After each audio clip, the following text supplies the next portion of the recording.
Hello, everyone, and thank you for joining us for Student Money Management's Jayhawk Money Talk series. My name is Dylan Stenzel, and I'm the Senior Peer Educator at Student Money Management Services, and I've been working in the office for 3 years now. I'm a senior studying finance and supply chain management, and with me, as usual, is Love Patel, who is another peer educator in our office.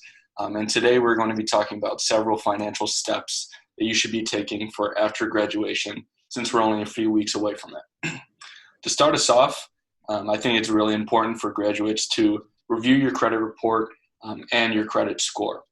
So your credit report includes information about your credit history and use. And on the other hand, your credit score is a 3-digit number that's based on your credit report that basically signals how trustworthy you are with using credit. So both are really important when you're wanting to buy a car, refinance your student loans, or even eventually get a mortgage for after graduation. So you can check your credit report from each of the 3 major credit reporting bureaus, which are Equifax, Experian, and TransUnion, for free through annualcreditreport.com. Then when you're looking at your credit report, make sure that there is nothing on the report that's inaccurate and that is in turn hurting your credit report. So next, I'm going to hand it over to Love to tell us a little bit about the next step that you should be taking after graduation. So once you have like your budget and stuff figured out, you check your credit score and all that kind of stuff. Another big component of after graduation would be like paying off your student loans or just like having a plan ready to pay off your student loans. Because as of March 2019, Americans almost had a $1.5 trillion in student loan debt, and this number keeps growing. So it's always good to keep in mind the student loans have like higher interest rates than your average mortgage or car loans or other loans. So it is always good to like have a plan ready to pay them off. And we do this with students all the time who come into our office. We set up like a budget and then just include like student loan payments in there, and just like set aside like a certain amount of money that they're going to use to pay their loans off every month. Because like as long as like you get it done in this few years before so you don't have to worry about it back when you have like other decisions to make, like buy a house or buy a car and other financial decisions. So it's always important, like keep in mind that student loans is like a big financial priority once you graduate. And I'll hand it to Dylan to talk about his next step now. Okay, so next, creating a budget for post-graduation, I think, is a must-do for everyone. So many students already use a budget while they're in school, but after graduation, your budget can significantly change. For example, you might be paying a new amount for rent if you're relocating after school, and also your income might be higher for if you're starting your first real job.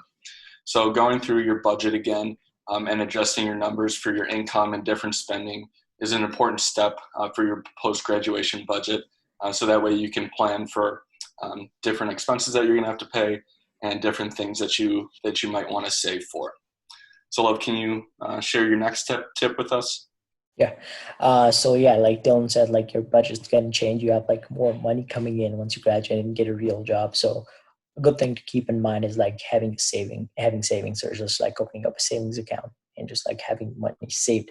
So people usually tend to not see this as a big priority as soon as they start working and stuff like that. They're like, okay, we're going to start saving it down the road when we're like 30, 35. But if you start saving like now and you're 24, 25, you can put away like almost as less as $200 and still like end up meeting your retirement or your kids college fund goal quicker than someone who starts saving at like 35, who's going to have to like save up more money, basically give up like some stuff, like you can't enjoy your life and stuff like that.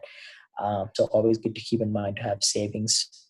And usually it is suggested that people have like savings of 3 to 6 months, just in case, like right now we're experiencing the COVID-19 pandemic.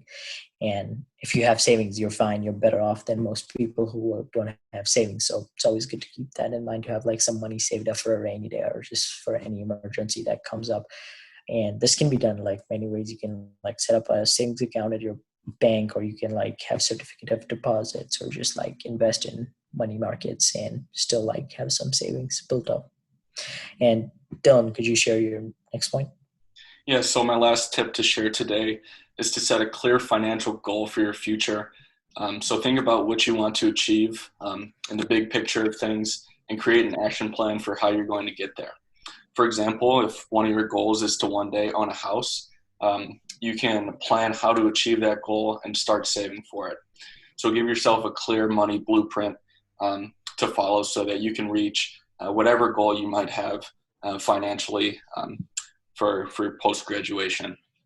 So thanks everyone again for watching, and as always, please feel free to reach out to our office if you have any questions or need any help, and we're here to answer those questions for you. So thanks everyone.